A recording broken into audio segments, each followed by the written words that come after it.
Hey guys, what's up? It's Maxine and welcome back to another video. I'm extremely excited for today's video because I'm finally sitting down and talking about the Mandela Effect. Get ready to be blown away, your mind will be twisted. You can believe this if you want. If not, then just treat it as like mind candy and just kind of have fun with it, because why not? Anything can be possible. The theory of the Mandela Effect has been around for quite a while now, and I feel like it's been talked about so much. And I know tons of people already know about the Mandela Effect, but I found that like talking to people and stuff, still a lot of people don't know about it. So I thought, why not make a Mandela Effect video, because I'm here for it. Because honestly, still to this day, ever since I found out about this conspiracy theory in the first place, I've just been so shook about it. Like literally, I'm shook. I'm here for it. Sign me up. Let's just get into the video. This conspiracy theory is crazy to me, but of course I believe in everything, so I'm so here for this theory. Okay, so let's just start with the Mandela Effect and why it's called that. So Mandela is the last name of Nelson Mandela, who was the first black South African president,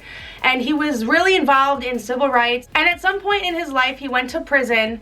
And basically the Mandela Effect theory is that so many people remember Nelson Mandela dying in prison in the 80s.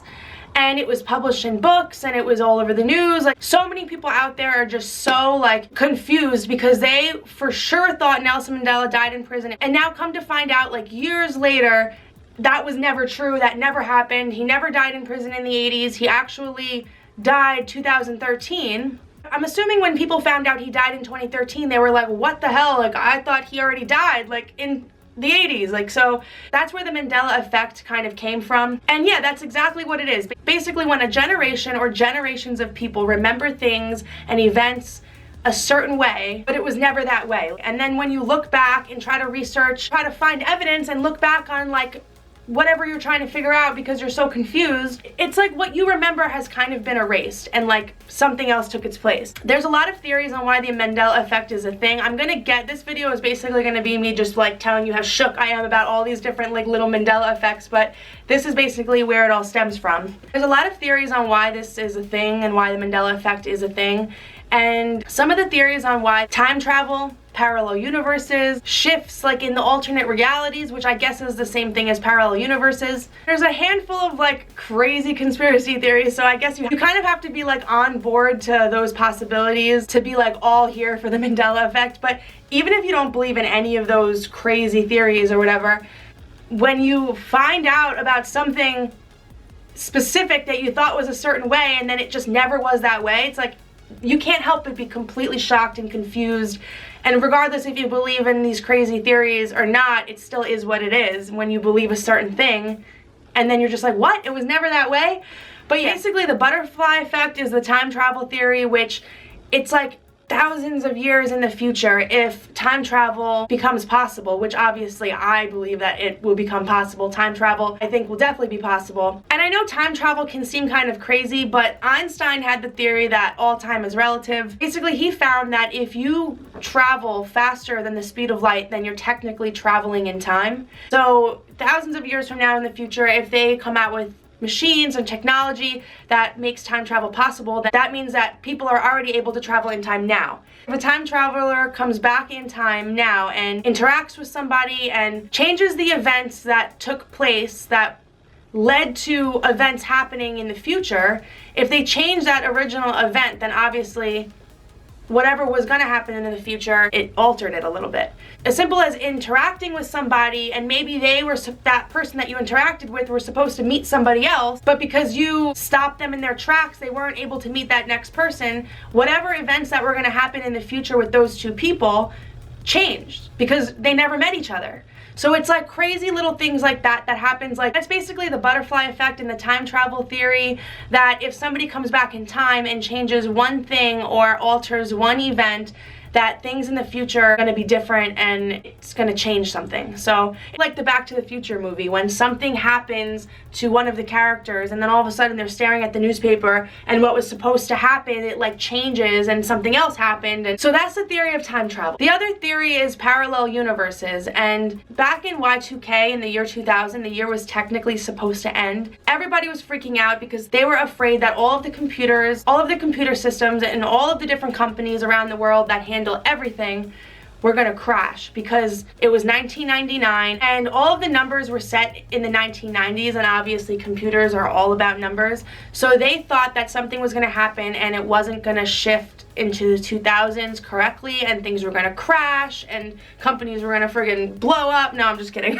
But seriously, they thought that companies were gonna fail and computers were gonna crash and everything was just gonna go crazy. But basically that was one theory, that the world was supposed to end in Y2K. And then there was another time in our life that the world was supposed to end again, and that was when the Mayan calendar ended and everybody was freaking out, or at least the Mayans or whatever. It was a theory that when the Mayan calendar ended, that was technically the last day of the world. Like, and so it's just like group think, I guess. Group think is when like everybody starts to kind of pick up on something. And yeah, so anyways, the theory about those two times that the world is supposed to end was that the world and the universe that we live in shifted into an alternate reality and a parallel universe. And if that's hard to comprehend, if the world was going to shift into a parallel universe or an alternate reality, then that would obviously have an effect on why tons of people think certain events and things were a certain way. Because if we shifted into a parallel universe or an alternate reality, then that would make sense why we all remember things a certain way, but then in real life, when you look it up, it's never been that way. Okay, so the way that parallel universes work is basically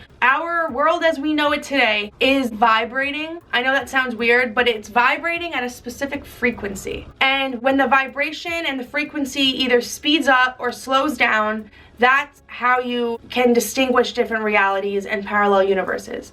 So our specific world is vibrating at a certain level of frequency, and then another world is at a different, maybe faster level of vibration frequency. Stay with me. So if both of these worlds are at different frequencies, then we can exist in the exact same place at the exact same time, and we're invisible to each other. Yeah. Nobody's gonna think I'm crazy after this video. No one. An easy way to explain what the fuck I'm talking about is basically, obviously everybody knows what a fan is, and a fan that like you sit on the table and it cools off your room in the summer. So a fan, when it's not plugged in and it's off, it's just sitting there, has 3 little prongs, and the vibration that the fan is running at is slow.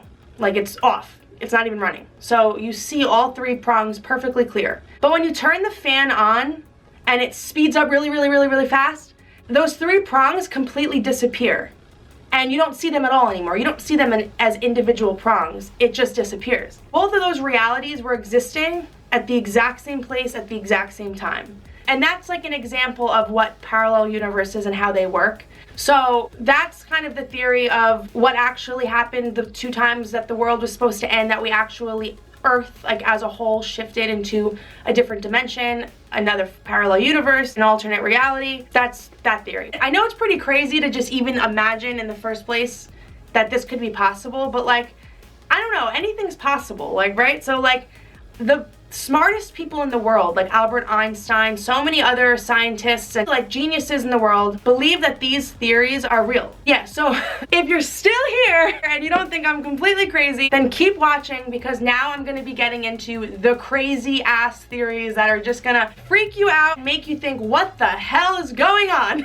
The first theory I want to talk about is the Berenstein Bears. So everybody knows about the Berenstein Bears. This is probably the most famous Mandela Effect. The Berenstein Bears are a series of books and TV shows, and it's a group of bears, a family of bears, and basically like it's geared towards really, really young kids when they're learning how to read and things like that, and learning how to spell. And yeah, the Berenstein Bears have just been around forever, and they're extremely popular. The thing is, everybody remembers the Berenstein Bears being Berenstein. What's crazy about the Berenstein Bears is they're not the Berenstein Bears. They're the Berenstein Bears. Everybody remembers Berenstein as S-T-E-I-N. And it's actually never been that. It's always been the Berenstein Bears, S-T-A-I-N. Which is crazy, because people like me and other people are using these books to learn how to read and learn how to spell. So we learned how to read and learned how to spell on these books, and we're positive that it was Berenstein Bears. But when you go looking back at the history of the Berenstein Bears, it's actually the Berenstein Bears. And what gets me about this one is that if you're learning how to read and learning how to spell, and it's like a children's book thing, and it's Berenstein Bears, why aren't all of these people pronouncing it for all these years Berenstein Bears if that's how it's always been? Like, if that's how it's always been, then all of these people should be saying Berenstein Bears, the Berenstein Bears. I'm gonna read the books, the Berenstein Bears. I'm gonna watch the TV show, the Berenstein Bears. But nobody says that. Everybody's always called it the Berenstein Bears. And if you're learning how to spell and learning how to read, you would obviously not be messing this up. Why would you mess it up on purpose when you're like in front of like your kid who's still learning? Like, no, mommy, A-I-N is pronounced ain, stain, not een, like E-I-N. Like, it's just crazy to me. It's crazy to me. If it was ever Berenstein Bears, it should have been that the whole time. But for everybody to remember Berenstein Bears is crazy. That one's probably definitely one of the top craziest Mandela effects. And yeah, it's like multiple generations. Like, people my age remember it this way, people older than me remember it this way. My sister's husband was just telling me the other day, so he graduated from an art college, and he was telling me that at his graduation of his art college, the creators of Berenstein Bears came up on stage and presented this huge thing, this huge speech, and gave this big presentation. The creators themselves gave a presentation on the Berenstein Bears, because they drew it and all that, and he was coming from this art college. So he remembers it a certain way too. Like, he remembers it being Berenstein Bears. Stain is mind-boggling to him too. But yeah, that's crazy. Like, we all remember it a certain way, and it's never been that way. And that's the Mandela effect. Okay, another one that has gotten me big is from Forrest Gump, when Forrest Gump is sitting on the bench. He was talking about something, and then he mentioned the advice that his mom was giving him, and he says, life is like a box of chocolates. You never know what you're gonna get. That line has just been so famous. Like, I grew up watching Forrest Gump movie or whatever. My dad loved that movie, and we'd always, like, when I was a kid and whatever, we'd always joke about that line because it's just a really funny thing to say, like, life is like a box of chocolates, you know? And so it's not life is like a box of chocolates. It's life was like a box of chocolates. You never know what you're gonna get. I could eat about 1.5 million of these. My mom always said life was like a box of chocolates. You never know what you're gonna get. That's crazy. Like, why is he talking about it in past tense? And I know he's like talking to this lady on the bench. He's talking about his past and like the life events that happened in his past. But he's also, when he's mentioning this piece of advice his mom gave him, Mama always said, he's basically talking about a piece of advice that he refers to for his like whole life. So to refer to it in the past is basically saying it's always just something that's in the past. Life was like a box of chocolates. Like, it's not a box of chocolates now, it was a box of chocolates. That's what I don't get. Like, I feel like he's saying, when you say life is like a box of chocolates, it's just like an in general thing. Like, oh, life is good. Life is this certain way. We're giving advice because this is just how life is. Life is like a box of chocolates. You just never know what you're gonna get. That's why it's in my head, life is like a box of chocolates. So when you say life was like a box of chocolates, it's just making me think, like, why are you talking in past tense? Like, it's not a box of chocolates now. It only was a box of chocolates a long time ago. That one was just a funny one to me and crazy and whatever. Another one is from Star Wars, the old movie Star Wars. Luke, like, not knowing who his father is and all this stuff. And he's also battling like this evil guy, Darth Vader. And Luke is like the good guy, and he just goes his whole life with not knowing who his father is and stuff. So the line in the movie, I think it's at the end of the movie, and Luke finally meets Darth Vader. And the famous quote from the movie is, "Luke, I am your father." You know, it's been impersonated, it's been on TV shows, it's said in interviews, it's printed on t-shirts, but it's never been, "Luke, I am your father." Never. You look back and it's never been that. It's always been, "No, I am your father." Like, what? What? If you only knew the power of the dark side. Obi-Wan never told you what happened to your father. He told me enough. He told me you killed him. No. I am your father.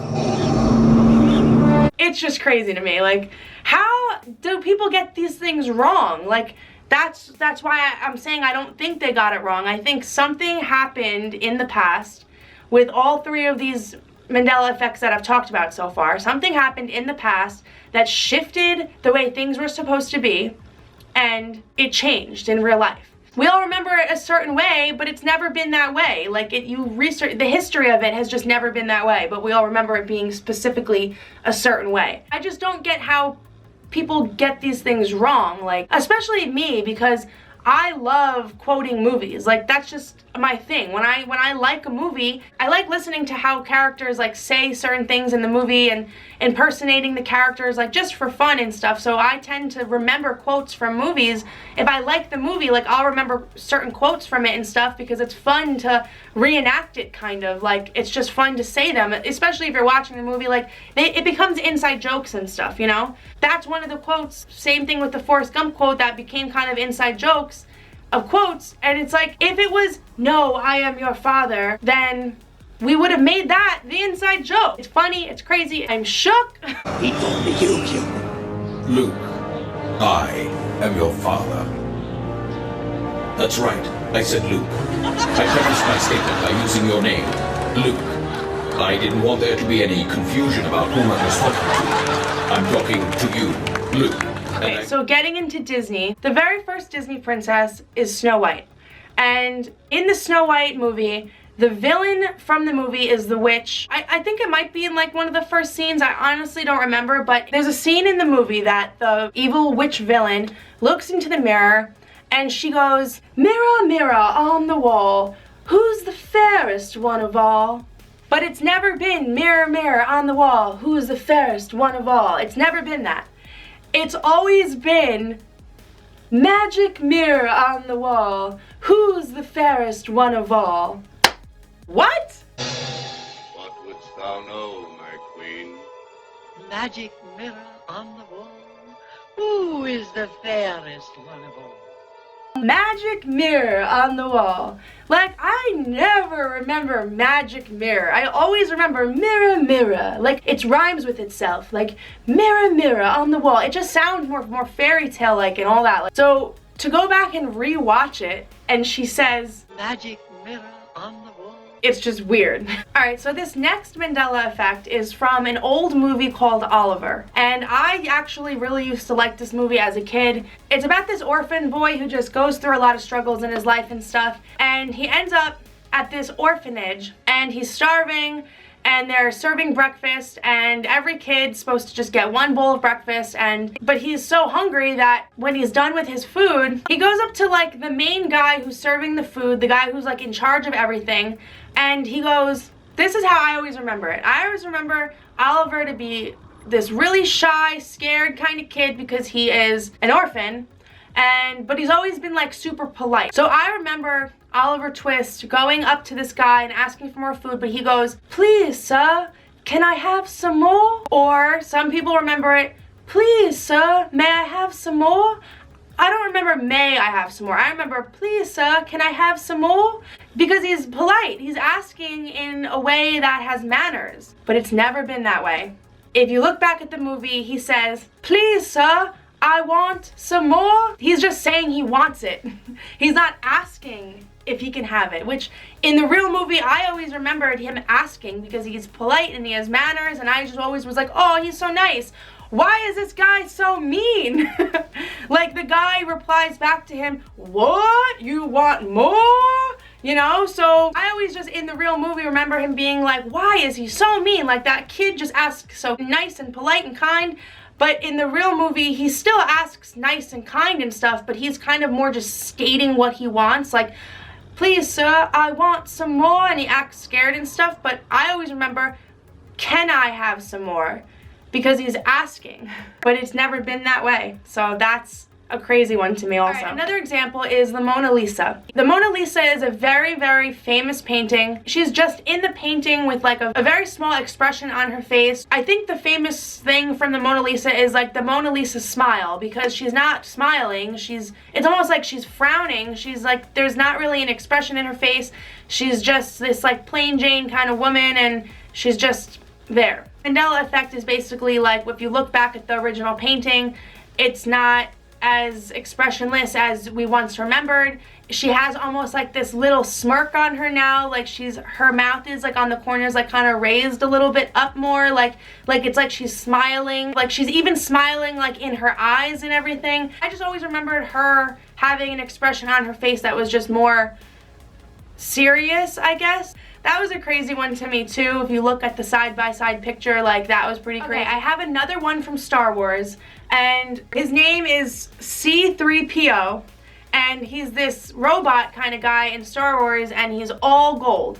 I always remember him being completely golden, but if you look back, he actually has a silver leg, and I just always thought that was kind of weird. Like, a lot of people don't remember him having a silver leg, and I'm definitely one of those people. This next one is from The Wizard of Oz, and this one got me like so much because, okay, so The Wizard of Oz, when they're walking on the yellow brick road and they're trying to find their way to the Oz, in the land of Wizard of the Oz or whatever, they come across some like things that happen, you know, they're getting spooked a lot and stuff, so, but it's just the four of them walking along, and it's Dorothy, Toto, the Scarecrow, the Tin Man, and the Lion. I only remember the props being the Tin Man had an oil can and an axe, and Dorothy had a little basket with her Toto dog in it. I don't remember the Scarecrow ever holding anything, let alone a gun. This is like an old movie, I get it, but it's for kids and stuff. Like, it's right there, a gun on the TV screen. Like, how did I miss that? I don't know, I just never remember him holding a gun. I feel like I would have remembered that. For the Scarecrow to have a gun right there out in the open is crazy to me. Like, I don't remember that at all, so that's a big one for sure. Right, so Smokey the Bear is from Tennessee, where the Smoky Mountains are, and basically Smokey the Bear is just this little cute bear to help you kind of remember to be careful of forest fires and things like that, and his name is Smokey the Bear. But it's never been Smokey the Bear. It's always just been Smokey Bear. So that is a weird one to me because I went to Tennessee a couple of times as a kid. Like, it was a fun vacation for me and my family.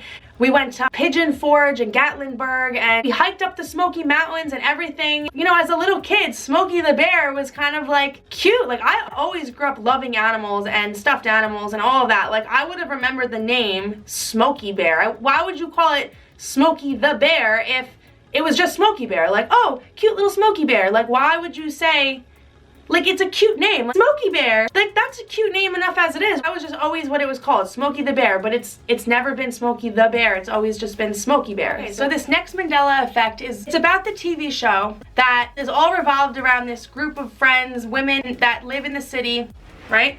Live in the city, and the TV show is called Sex in the City. That's what I always thought it was called, Sex in the City. And it's always ever been Sex in the City. No, it's always been, if you look back, Sex and the City. Which is weird because it doesn't roll off your tongue like Sex in the City does. Sex and I can't even say it. I'm like, Sex and the City. Sex and the City. I literally can't even say it. Hold on. Sex and the City. Sex and the City. That's weird. Another crazy one is one of the greatest hit songs of the world by Queen is We Are the Champions. And the song, and I've always remembered the song being this way, and a lot of people have also. So the song is, we are the champions, we are the champions, no time for losing, 'cause we are the champions of the world. No, it's never had of the world at the end. Of the world has never existed. Like, they've never said at the end, they never sang at the end, of the world. We are the champions, no time for losers, 'cause we are the champions.